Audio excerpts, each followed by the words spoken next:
Bom dia, romanos! Tudo bem? Bom, então vamos para o nosso segundo capítulo do livro. Como vocês sabem, eu vou falar sobre cada capítulo do livro há 2000 anos. E depois, quando terminar tudo, eu vou só fazer resenhas rápidas sobre os outros livros. Mas esse daqui eu decidi fazer resenhas sobre cada capítulo, porque ele é meu livro favorito, minha história favorita da vida. Essa história mudou a minha vida, enfim. Bom, vamos lá. O segundo capítulo, então, como eu tinha falado, é um escravo. Primeiro, né, eles estavam lá em Roma ainda. Publius e a Lívia estavam decidindo se mudar pra Palestina e foi isso que eles fizeram. Aí vai começar aqui, né, a mudança nesse segundo capítulo. O capítulo começa falando de duas mulheres muito dignas de Roma, porque tava dizendo que Roma tava começando a se perder, que a mulher romana, a Patrícia romana na época, pra quem não sabe, patrícios romanos, eles eram assim como se fossem a nobreza de Roma, sabe? A elite de Roma da época eram os patrícios romanos. E essa nobreza toda tinha se perdido muito, tava começando ali os desvios, mas tinha exceções, né, como a Lívia e a Calpurnia. Elas eram as esposas de Publius e de Flamínio, que elas são mulheres nobres, dignas e humildes, digamos a exceção de Roma. Bom, como eu falei, né, eles estavam ali já no finalzinho do ano 32, ou seja, prestes a viajar. Calpurnia e a Lívia estavam conversando. E nessa conversa, né, a Lívia fala que ela tá muito triste porque um médico de Roma disse que a Flavinha não tem mais jeito, e daí essa mudança pra Palestina seria a última opção deles, né, pra ver se o ar de lá da Palestina melhorava a saúde da filhinha deles. A Lívia fala, né, que depois do diagnóstico desse médico de Roma, ela diz que a sua vida é uma série de preocupações e de martírios. Coitada, mal sabia o que estava por vir. Aí nisso, né, Calpurnia pergunta pra Lívia se eles pretendem mesmo ficar em Jerusalém. Aí Lívia responde que sim, que eles estão pretendendo até ficar na casa, né, junto com o tio do Publius, o tio Salvio Lentulus. E vão ficar lá até que a saúde de Flavinha melhore, né, até que o clima de Jerusalém melhore a saúde da Flavinha. Aí Calpurnia fala: tá. Bom, então, se vocês vão ficar pouco tempo, deixa eu te contar uma coisa. Esse povo adorava fofocar. Somos os mesmos, né, gente? Aí Lívia já ficou curiosa. Nossa, o que foi? Me conta, mulher. Aí Calpurnia fala: bom, já que você não conhece direito os parentes do teu marido, eles saíram daqui de Roma quando você ainda era muito nova, você não conhece direito, deixa eu te contar umas coisas assim, umas coisas que eu ouvi, uns boatos, sabe, umas coisas. Olha, Lívia, o pessoal com quem você vai conviver agora, eles não são muito gente boa, não. A mulher do tio, né, do tio do Publius, a mulher de Salvio Lentulus, é a Fúvia Prócula. E pra quem não sabe, Fúvia Prócula era a irmã de Cláudia Prócula, que Cláudia era a mulher do Pôncio Pilatos. Aí ela fala: olha, você toma cuidado, essa gente é perigosa. Você não confia neles, hein? Calpurnia já tava ali alertando sua amiga para o que estava por vir. Beleza, ela foi alertando ali, conversa vai, conversa vem, o tempo foi passando. Chegou o dia da viagem deles, né? Aí eles estavam tudo ali se despedindo, né? Tava todo mundo se despedindo, os amigos, Publius, Flamínio, Lívia, Calpurnia e as crianças, né? Também tinha o Plínio Severus e o Agripa Severus, que eram os filhos, né, da Calpurnia e do Flamínio. E a Flavinha, tava todo mundo ali se despedindo, choradeira, aquela coisa de despedida mesmo, né? E ainda mais que naquela época, né, não tinha, imagina, gente, que triste, não tinha celular, não tinha WhatsApp, não tinha Instagram, não tinha nada. As pessoas ficavam incomunicáveis. Tinha carta, né, mas até essa carta chegar, a carta viajava de quê? De navio, de barco. Então, assim, ficava meio... As pessoas ficavam meio incomunicáveis, né? Depois de uma longa viagem, assim. Mas, enfim, faz parte. Aí tava todo mundo ali no porto de Ostia. Não um porto, porque naquela época ainda não era um porto. No ano 32 ainda não era um porto. Só foi ser mesmo um porto, o porto de Ostia mesmo, mais pra frente. Lá depois do imperador Cláudio, o quarto imperador de Roma. Foi ele que construiu o porto de Ostia. Aí, né, ali, a conversa da despedida, Flamínio fala pra Publius: olha, Publius, você toma cuidado, tá, nesse lugar, porque tem muitos malfeitores lá em Jerusalém, na Palestina, tem muitos malfeitores, e eles têm inveja de nós, romanos. Inveja de nós, romanos, né? Então, eles podem querer atacar, né? Você toma cuidado quando você chegar lá no porto da Palestina, o caminho até você chegar em Jerusalém, na sua casa em Jerusalém, você toma cuidado, porque pode ter algum ataque, né? Algum ataque, assim, de algum malfeitor. E caso tenha algum ataque, você não hesite em agir com severidade. Você seja cruel, Publius. Flamínio, eu fico impressionada com seus ótimos conselhos. Beleza, foram viajar. Aí chegando no porto lá da Palestina, o Publius e a sua família, né, eles foram recebidos por um monte de gente. Tinha quase que um exército ali, sabe, esperando o senador chegar. Tinha muitos soldados pra escoltar eles, né, até a casa dele. E esses soldados estavam sendo comandados por Sulpício Tarquinius. Gravem esse nome, ele é importante pra história. Sulpício Tarquinius era o chefe da guarda de Pilatos, né, porque ali estavam guardas de Pilatos pra escoltar a família do Publius, beleza. Tudo certo, até aí tudo bem, até aí tava tudo tranquilo. Aí, quando eles estavam no caminho pra Jerusalém, né, aconteceu uma mínima, uma coisa boba, assim, uma coisa irrelevante que só vai desencadear o resto da história inteira. Alguém lá do povo Tacou uma pedra na cara da Lívia. uma pedrinha, gente, foi uma coisa assim, ó, mínima, tá? Uma pedrinha piquititica. Jogou assim e passou de raspão, não foi na cara, foi assim, passou assim, de raspãozinho, sabe? Fez um arranhão, sabe? Uma coisa pouca, coisinha leve. Sulpício Tarquinius parou tudo, falou: para tudo! Quem foi o demônio? Aí nisso, né, Sulpício olhou assim, de relance e ele viu assim, de relance, que um garoto tava correndo. Aí, né, vamos deduzir, já que ele tá correndo, foi ele, né, que jogou a pedra. Por que tá correndo? Tá fugindo do quê? Aí Sulpício foi lá, pegou gentilmente pelos cabelos, já levou ele até Públio. E o garoto devia ter mais ou menos uns 18 anos, assim, né? Aí, culpado ou não, era ele ali, que tinha tacado a pedra na cara da Lívia. Um garoto chamado Saul de Gioras. Gravem esse nome, ele também é muito importante para a história. Aí Sulpício levou, né, ele pelos cabelos ali até Públio. Ele falou assim: olha, está aqui a pessoa que tentou assassinar sua esposa. Assassinar, gente, não foi uma pedrinha de nada, mas ele falou isso, tá? Exagerado. Aí, nessa hora, o que o Públio pensou? O que ele pensou? Ele lembrou dos belíssimos conselhos do Flamínio. Que dizia: se alguma coisa acontecer, se algum ataque acontecer, você não hesite em agir com severidade. Você tem que ser muito severo, você tem que honrar o seu nome e honrar o seu sangue azul nas veias. Mostra que você é um senador e que ninguém pisa num senador. Senador romano intocável. Enfim, foi isso que ele fez. Aí mandou chicotear esse rapaz, né? Esse garoto de 18 anos mandou chicotear. Mas chicotear. Sofrendo horrores ali, o moleque. Gente, sabia que até Públio sentiu um pouquinho de dó? Sentiu assim uma leve... Nossa, que exagero, né? Sentiu uma leve pena do Saul. Mas ele não ia admitir isso nunca, né? Ele falou: não, ele fez isso, ele jogou uma lasquinha no rosto da minha esposa, então ele merece ser chicoteado. Aí beleza, foi isso que aconteceu, ele... lascando de chicote no garoto. Aí Lívia falou, né, para com isso, Públio, o que é isso? Que tá maluco? E o moleque lá, morrendo de apanhar. Gente, coitado, nem tinham certeza se foi ele mesmo que jogou a pedrinha no rosto da Lívia. Mas foi ele que correu, né? Então, assim, gente, um dia eu assisti uma palestra do Jorge Alahai e ele falava: se alguma coisa acontecer do seu lado, ele falava da 2000 anos nessa palestra, se alguma coisa acontecer do seu lado, não corre, gente, não corre, senão vão achar que foi você que fez, entendeu? Então não corre. Aí, né, ninguém ali tinha coragem, né, de enfrentar o senador. Gente, aquela chicotada foi na frente de todo mundo que estava ali estava vendo o que estava acontecendo. E aí, né, a Lívia, né, a esposa do senador, a única que não tinha medo dele, falou: para com isso, Públio, não sei o que, já chega, cansada de ver o moleque sendo torturado. E aí ele falou: tá bom, vamos parar então, porque minha esposa pediu pra parar, então vamos parar. Mas aí, né, o querido, amigável Sulpício Tarquinius falou: ah, você vai deixar por isso mesmo? Ele tentou assassinar a sua esposa, você vai deixar assim mesmo? Vai embora, vamos deixar ele livre? Aí Públio falou: mas de jeito nenhum. Pode mandar prender. Aí, gente, há 2000 anos atrás, a prisão significava ou a morte ou a escravidão eterna. Então, foi basicamente isso que aconteceu. Públio mandou Saul para as galeras. Galeras era como se fosse ali o porão dos barcos, dos barquinhos na época, que os escravos tinham que ficar remando, sabe? Porque não tinha motor naquela época. Então, como que o barco ia se mexer? Alguém tinha que fazer se mexer. Eram os escravos que ficavam lá embaixo do barquinho, remando um monte. E ali eles não podiam parar de remar. Eles remavam até morrer. Ali eles apanhavam, passavam fome, enfim, todas as crueldades possíveis. E é isso, gente, pro barco se mexer. Aí Públio mandou ele pras galeras. Isso daí seria, tipo, a escravidão eterna, no caso, né? Aí, nisso daí, quando Públio mandou o Saul para as galeras, Saul deu uma encarada assim no Públio, olhou o Públio de cima a baixo e falou: ainda te pego. Ele não falou nada, ele pensou, né? Senão ia mandar cortar a língua dele ali. Dava pra ver nos olhos de Saul, assim: eu vou me vingar. Beleza, o moleque foi levado pras galeras e eles continuaram seguindo o caminho pra Jerusalém. Vida que segue. Bom, chegando lá em Jerusalém, né, eles foram recebidos, né, por aquele pessoalzinho lá que a Calpurnia já tinha avisado ali. O tio do Públio, o Salvio Lentus, a mulher dele, Fúvia Prócula, Pôncio Pilatos, a mulher de Pilatos, né, a Cláudia, enfim, todo mundo ali. Encontrando aquela gente, né, Lívia já sentiu um negócio assim, sabe, já sentiu uma energia ruim no local e pensando: ah, não estamos mais em Roma, não estamos mais com os nossos melhores amigos em Roma. Esse povinho aqui já não tô sentindo aquela vibe boa, sabe? Tipo, quando o santo não bate já logo de cara. Pois é, Lívia já sentiu isso.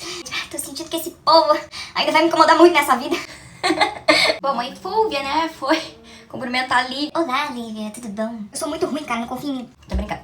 Ela queria apresentar, né, a filhinha dela, Aurélia Lentus. Gente, Eu vou parar um negócio aqui e falar assim. Não me julguem, mas a Aurelita é a minha personagem favorita da história. Eu sei que ela é horrível, eu sei tudo que ela fez depois. Vocês também vão saber. Quem não conhece a história vai saber, porque eu ainda vou falar sobre isso. Mas ela é a minha favorita. Gosto muito dela. Enfim, a Aurelinha, a filha única da Fúvia e do Sálvio. A minha protegida. Tô brincando, eu não passo pano pras coisas ruins que ela fez, eu só entendo um pouco ela. Aí, Lívia também querendo apresentar a Flavinha. Aliás, né, a Flavinha e a Aurelinha, elas eram primas, né? Elas tinham ali, acho que praticamente a mesma idade. As duas pequenininhas, criancinhas, e daí Podiam brincar juntas e ser amigas para sempre.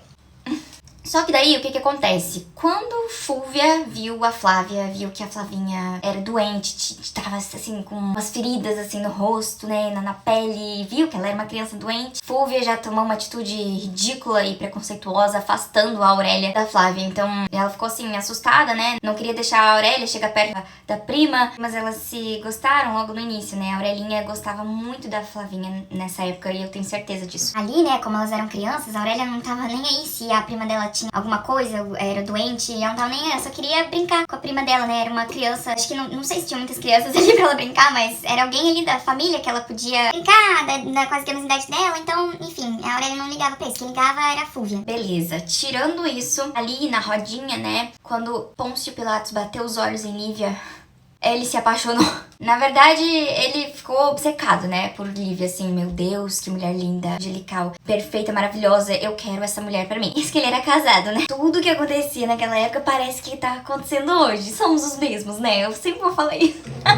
Gente, e sabe quando a gente tem, assim, uma intuição? Foi o que a Lívia, como ela já era bem espiritualizada, do bem, né, paz, diferente daquele povo todo ali. Ela teve uma intuição muito forte, como se o guia dela estivesse aqui, né, tentando avisar ela, olha, preparando ela, você toma cuidado, preparando o espírito dela para as provas que ainda estariam por vir. Ela sentiu, né, Pilatos seria um grande inimigo deles, né? Bom, aí, né, passou aí um dia, 2 dias, no segundo dia, o povo já tava trabalhando, né? Um homem trabalhador. Ele ia trabalhar na Torre Antônia, que se chamava. Que chique, né? Quando ele tava lá, né, se instalando no novo trabalho dele em Jerusalém, ele foi procurado por um homem chamado André de Gioras, que era ninguém mais, ninguém menos que o pai de Saul. Lembra Saul? Aquele moleque que ele arrancou o couro lá na frente de todo mundo. Pois é, era o pai dele ali, indo falar com ele no trabalho dele. E assim, o André de Gioras era um homem simples, né? Ele não tinha assim, nada. Ele só disse que queria falar com Públio. E tinha ali o coração aflito de um pai e precisava falar com Públio Lentulus. Só falou isso. E Públio quebrou ali os protocolos, porque não era normal, né? Eles aceitarem assim qualquer um. Mas daí Públio quebrou ali os protocolos e falou, não, tá, beleza, vou ver o que esse homem quer, né? O que ele quer? Onde entrar então, né, esse homem? Aí Públio viu que era um judeu, um pouco mais velho do que ele próprio, ouviu o que o homem tinha a dizer. E simplesmente este homem, esse judeu, falou assim para Públio: senador, eu sou o André, eu sou muito pobre, mas eu vim aqui clamar pelo meu filho Saul, preso há 3 dias. Aí ele lembrou, tá, aquele moleque que tentou matar minha esposa. Ai, peço, né, compaixão, né, pelo meu filho, que ele foi preso, foi levado pras galeras, né. Que era ali, né, a escravidão eterna. Ele falou ali, eu peço clemência, senador, por favor. Não tem como reverter essa situação e pedir para tirar meu filho de lá. E Saul não tem muita experiência de vida, mas eu não tô passando a mão na cabeça dele, não tô falando pra inocentá-lo da culpa. E eu mesmo, como pai, posso castigá-lo. Ele só queria, gente, que tirasse o filho dele lá das galeras. Ele só pediu pro público, assim, ter um pouquinho de compaixão e reivindicasse a ordem e falasse, tá bom, tire das galeras, mande de volta para casa com o pai. Ele já teve o castigo que merece. Só isso que André queria. Públio olhou André, assim, de cima a baixo e falou, com o máximo de orgulho, aquele orgulho romano que eles tinham.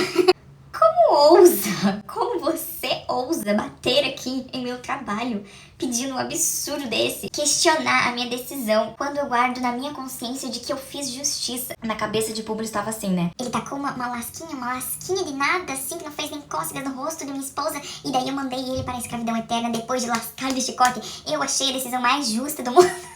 A cabeça do Públio funcionava de um jeito diferente. Aí ele falando, eu não posso mudar o que eu decidi. O que tá feito, tá feito. E daí ele ainda achou muito estranho, né? Que um judeu vinha ali duvidar da palavra de um senador do império. Mas o que é isso? Que absurdo. Aí depois, né, de André insistir muito, o Públio falar que não sei o que o que ele disse é o que ele disse e não volta atrás. Ele não volta atrás, gente, porque Famílio disse pra ele não voltar atrás, então é isso que ele vai fazer. Por mais que às vezes ele tivesse pena, né, do lado do rapaz, mas ele não ia voltar atrás. Por mais que André tava quase ajoelhando, beijando os pés do Públio, mas ele não ia voltar atrás. Aí, dessa vez, foi André de Gioras que olhou Públio de cima a baixo. E com os olhos cheios de ódio, ele olhou no fundo da alma do Publius e falou: tá bom, eu me rebaixei aqui, implorando, praticamente implorando pra você soltar o meu filho das galas. Você não quis nada, você recusou tudo que eu falei, o que eu implorei aqui pra você. Me aguarde. E antes de sair ele fala pro Publius: você acaba de comprar um inimigo para toda a sua vida. Bom, gente, isso foi praticamente uma ameaça, né? E guardem essa frase que ele disse, que ele será um inimigo de Publius pelo resto da vida. Guardem isso, guardem essa frase, guardem André de Dioras. Tudo isso é muito importante para o resto da história.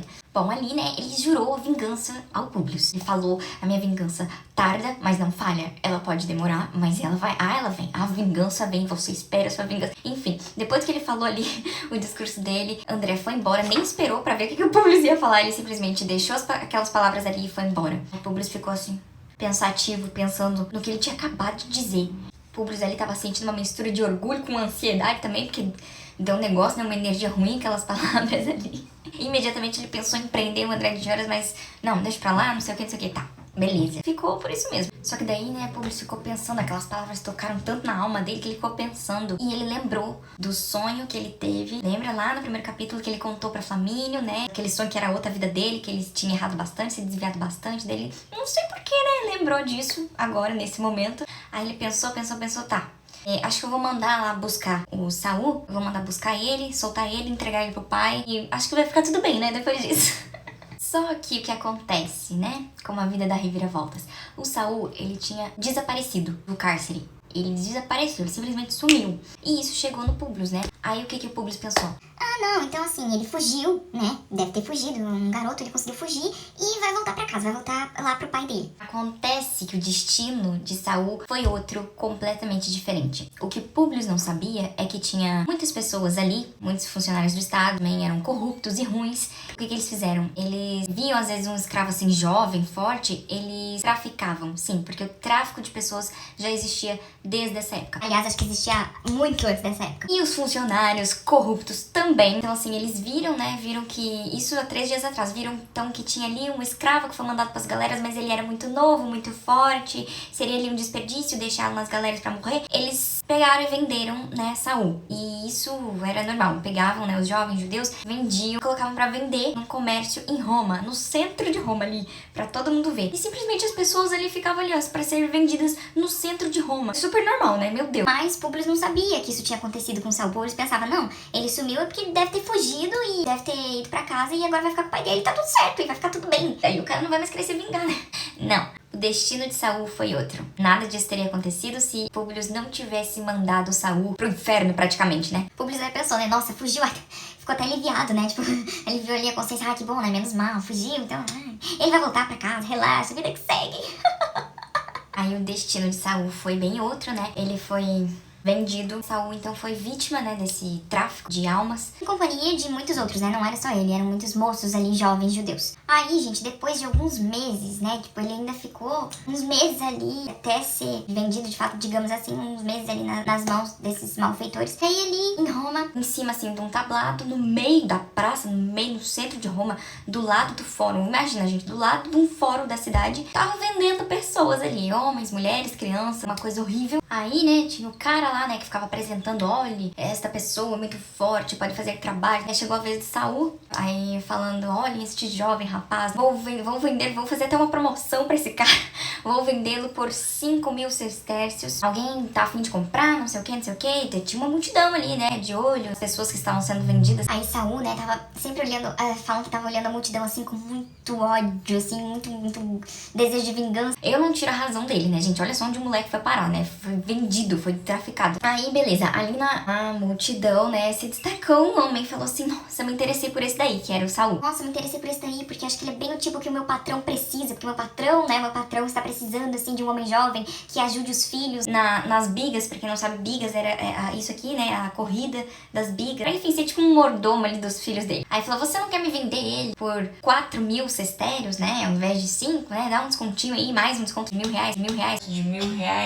Aí o cara olhou, tá bom, 4.000 sestérios, vendido então. Aí, gente, Saul foi vendido e aquele cara que estava comprando Saul era Valério Brutus e ele era um capataz da família de Flamínio Severus. Sim, gente, ele trabalhava para o Flamínio. Ele comprou Saul e agora Saul vai trabalhar na casa dos Severus e vai ajudar ali Plínio e Agripa, que competiam na corrida de bigas. Pela força do destino, Saul vai se enfiar bem no meio daquela família romana. Que, por acaso, eram os melhores amigos de Publius Lentulus, né? E Lívia vai trabalhar ali, ser tipo um mordomo deles, escravo, na verdade, né?